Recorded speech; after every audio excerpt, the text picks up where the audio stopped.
बदायूं की धरती पर सबसे पहले कटरा शहादत गंज की धरती पर भगवान बुद्ध के चरणों में शीश झुका के नमन करता हूँ। बड़ी बड़ी दूर से बौद्ध भिक्षु आए हैं, जिन्होंने अभी हमें और आप सबको बुद्ध वंदना के माध्यम से हमारे रोम रोम में भगवान बुद्ध का संदेश देने का काम किया। ऐसे पूजनीय बौद्ध भिक्षुओं के चरणों में एक बार नहीं 1000 बार शीश झुकाता हूँ। और विशेष रूप से मैं नाम लेना चाहूँगा पूजनीय भंते पूजनीय भिक्षु आनंद विनय जी, पूजनीय भंते आनंद कीर्ति जी, पूजनीय भंते धमपुरी जी, पूजनीय भंते प्रज्ञानंद जी। और पता नहीं मुझे कैसा लग रहा है, यहाँ पर लद्दाख की धरती पर काम करने वाले सोनम वांगचुक की शक्ल के रूप में मैं आपको देखता हूँ। आदरणीय इंजीनियर प्रज्ञादित्य बौद्ध जी, इनके लिए एक बार जोरदार तालियों से आप स्वागत कर दीजिए। आदरणीय लोकपाल सिंह जी और राजस्थान की धरती से हमारे इस बदायूं और फरुखाबादी कहूँगा क्योंकि गंगा की पारी है तो मेरा ही फरुखाबाद और बदायूं है। आदरणीय श्री धनीराम समर्थ जी जो झालवाड़ राजस्थान से आए हैं और इस कार्यक्रम में उपस्थित बड़ी दूर से हमारी छोटी बहन आई है जो एडवोकेसी का काम इलाहाबाद में करती है। छोटी बहन अंजलि सैनी जी, छोटी बहन रुक्मणी साकी जी, छोटी बहन नीरज साकी, छोटी बहन तृप्ति साकी जी, माधुरी कुशवाहा जी, छोटी बहन सोनम कुशवाहा जी, आदरणीय बुआ जी भी जो यहाँ से राममूर्ति साकी जी, नहीं दे रहा हूँ। सबसे ज्यादा प्यार और धन्यवाद आप सबको दे रहा हूँ।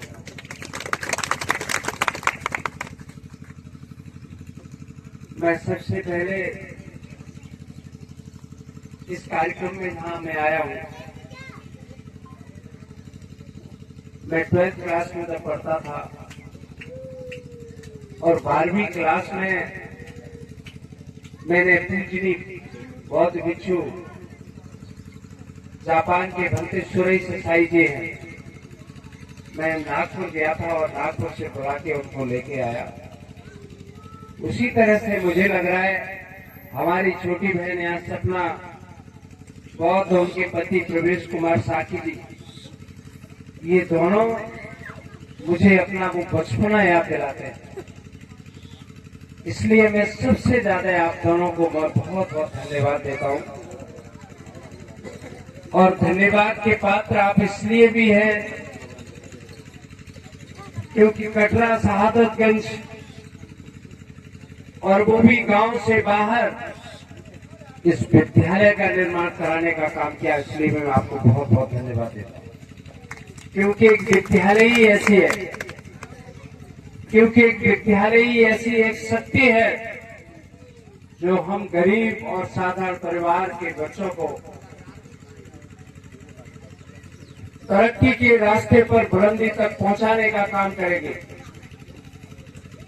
और इसका उदाहरण मैं किसी और को नहीं दे रहा, इसका उदाहरण मैं अपने आप को खुद दे रहा हूं कि अगर हमने पढ़ाई नहीं करी होती तो आज न आपके गांव में आने का सौभाग्य मिलता, न आज कायमगंज जैसी जगह में जहां पर हजारों मरीजों की मैं हर हफ्ते सेवा करने का काम करता हूं, कभी नहीं कर पाता। और अगर हमने शिक्षा नहीं ली होती तो हम लखनऊ की जो प्रदेश की राजधानी है और जिस राजधानी में बड़े बड़े मेट्रोपॉलिटन हॉस्पिटल खोले हुए हैं, मैं दिल से कह रहा हूं, अपनी तारीफ नहीं कर रहा, लेकिन डॉक्टर नवल किशोर जब डॉक्टरों की कॉन्फ्रेंस में जाता है तो हमारे से 1.5 गुनी और दूनी उम्र का भी जो डॉक्टर होगा वो डॉक्टर नवल किशोर को सम्मान देने का काम करता है। ये ताकत है वो शिक्षा ने दी, और उसी शिक्षा की देवी माता सावित्रीबाई फुले के सपने को साकार करने हमारी बहन छोटी सपना चली है। इसलिए मैं लंबी बात नहीं कहूंगा। इस बेटी के लिए मैं दिल खोल के दान इस विद्यालय के लिए करूंगा। वैसे 3 साल से लगातार मुझे बुलाने का काम कर रही थी, और मेरा आज सौभाग्य है कि इस विद्यालय में आने का मुझे भाग्य है। मैं आज इस अवसर पर जो हमारी बहनें यहाँ मंच पर बैठी हुई हैं, इन बहनों को मैं बहुत बहुत धन्यवाद देता हूं। और धन्यवाद देने के साथ आज इस अवसर पर माता सावित्रीबाई फुले को भी हम याद करना चाहते हैं। सोचिए, उस शिक्षा की देवी, जब इस देश में बेटियों को शिक्षा का अधिकार नहीं था, और बेटियां जब शिक्षा के लिए पढ़ने जाती थी, और माता सावित्रीबाई फुले ने जब सबसे पहले शिक्षा देना महाराष्ट्र की धरती पर काम किया, और चूंकि माता सावित्रीबाई फुले का वो बचपन का दृष्टांत मैं आपको याद दिलाता हूँ। ज्योतिबा फुले जी जब घर में आते हैं और स्कूल के बैग को जब माता सावित्रीबाई फुले खोलने लगती हैं, और खोल के जब कॉपी देखती है, कॉपी में अंग्रेजी का पन्ना देखने लगती हैं, इस बात को जब उनके ससुर ने देखा कि बेटी और कॉपी और किताब खोलकर पढ़ने का काम कर रही है, किसी ने देख लिया तो अनर्थ हो जाएगा, किसी ने देख लिया तो अनर्थ हो जाएगा। पहले तो माता सावित्रीबाई फुले को उनके ससुर डांटने का काम करते हैं, लेकिन उस समय की शादियां बचपन में हो जाया करती थी। माता सावित्रीबाई फुले की उम्र उस समय 9 साल की थी, ज्योतिबा फुले जी 12 साल के थे। तो बच्चा धर्म और पत्नी हट, ये दोनों सावित्रीबाई फुले, ज्योतिबा फुले अपने पति से गुस्से में हो जाती है और कहती है कि मैं शिक्षा पढ़ने का, मैं शिक्षित बनूंगी, मैं पढ़ूंगी। क्योंकि पति अपनी पत्नी को बहुत प्यार करता है, और माता सावित्रीबाई फुले की हट, ज्योतिबा फुले जी माता सावित्रीबाई फुले को पढ़ाने के लिए, क्योंकि घर में अगर किसी ने देख लिया तो अनर्थ हो जाता। गांव के पास में जो एक नदी थी, और नदी के बगल में भगवान बुद्ध का जो बोधि वृक्ष था, पीपल के पेड़ के नीचे माता सावित्रीबाई फुले को ज्योतिबा फुले जी ने पढ़ाना चालू कर दिया। और जब पढ़ा के तैयार कर दिया तो माता ने ये जिद किया कि मैं भारत की बेटियों को पढ़ाने का काम करूंगी। और माता सावित्रीबाई फुले जब गांव में बेटियों को पढ़ाने जाती थी, तो ये सामंती लोग हमारी माता के ऊपर कोई कीचड़ फेंकता था, कोई गोबर फेंकता था, कोई धूल फेंकता था। और हद तो जब हो गई जब माता सावित्रीबाई फुले इन सबको भी नहीं मानी, किसी ने गोबर फेंक दिया। तो माता सावित्रीबाई फुले ने बताया अपने पति को कि लोग जब मैं बेटियों को पढ़ाने जाती हूँ तो गोबर फेंकने का काम करते हैं। तो शुरुआत में माता सावित्रीबाई फुले को ज्योतिबा फुले जी ने कहा कि आप 2 साड़ियां लेके जाइए, एक साड़ी गंदी हो जाए तो दूसरी साड़ी पहन के बेटियों को पढ़ाने का काम करना। इन सामंतियों ने तब भी नहीं माना, और एक दिन तो ऐसा हुआ कि माता सावित्रीबाई फुले के ऊपर लोगों ने पत्थर से प्रहार किया। और जब पत्थर से प्रहार किया तो वही माता सावित्रीबाई फुले जो आज की काली कहा जाता है, मेरी माता काली बनने का काम किया। और उसके बाद सोचिए भाई, माता सावित्रीबाई फुले ने इस देश में बेटियों को पढ़ाने का काम किया। और हम गर्व से आज कह सकते हैं, कि प्रधान से लेके प्रधानमंत्री प्रधान से लेके प्रधानमंत्री और वकील से लेके बैरिस्टर और कलेक्टर तक बनाने का किसी ने इस देश में बेटियों को काम किया है तो माता सावित्रीबाई फुले को किया है। और दुख की सबसे बड़ी बात यह है, दुख की सबसे बड़ी बात यह है 1800 में माता सावित्रीबाई फुले ने शिक्षा की ज्योति जलाने का काम किया।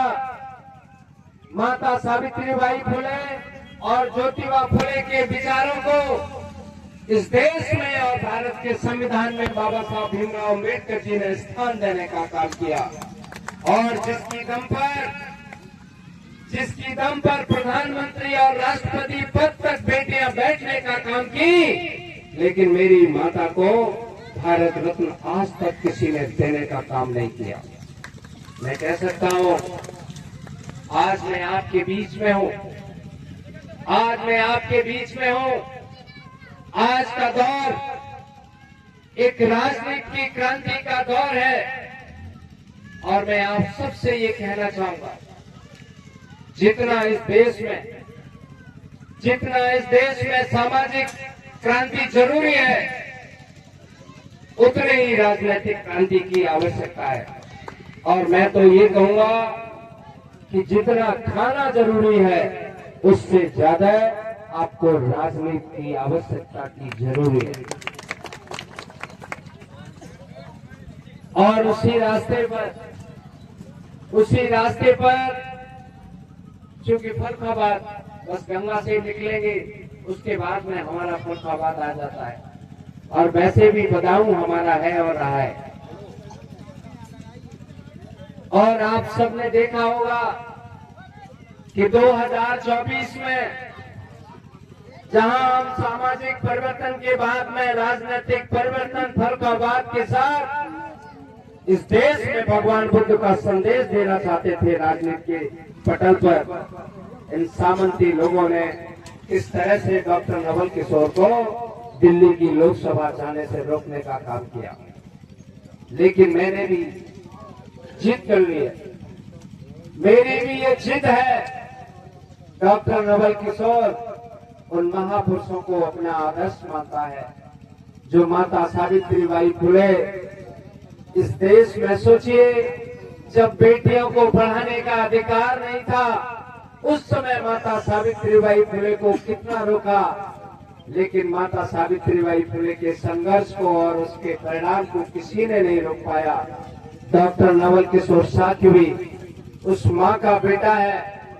अपना आदर्श बाबा साहब भीमराव अम्बेडकर को समझता है और भगवान बुद्ध में अपार आस्था है।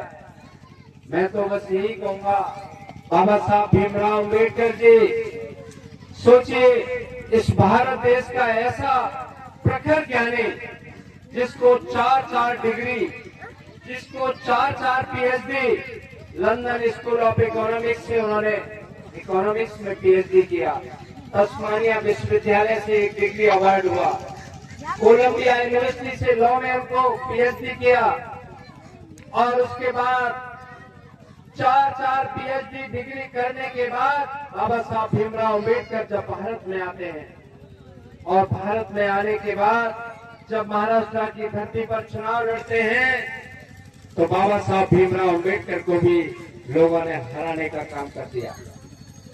तो मैं तो यही समझता हूँ, डॉक्टर नवल किशोर जब पहली बार चुनाव लड़ा, तो जब बाबा साहब पहली बार चुनाव नहीं जीत पाए तो डॉक्टर नवल किशोर कैसे जीत जाता।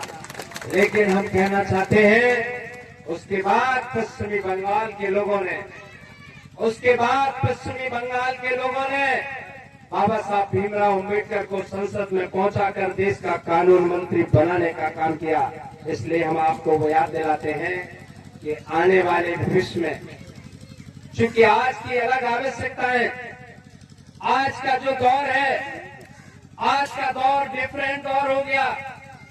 सोचिए, बाबा साहब भीमराव अम्बेडकर जी ने ये देश का संविधान बनाया, और देश के संविधान में अगर हमें और आपको अधिकार न दिए होते तो ये डॉक्टर नवल किशोर किसान का बेटा हल से लेके ट्रैक्टर तक तो तरक्की कर सकता था, लेकिन हल चलाने वाले डॉक्टर नवल किशोर के पिताजी का बेटा आज देश और विदेश के साथ जहाजों और बड़े बड़े कॉन्फ्रेंस में जाने का काम करता है। ये बाबा साहब भीमराव अम्बेडकर जी ने हमें और आपको दिया।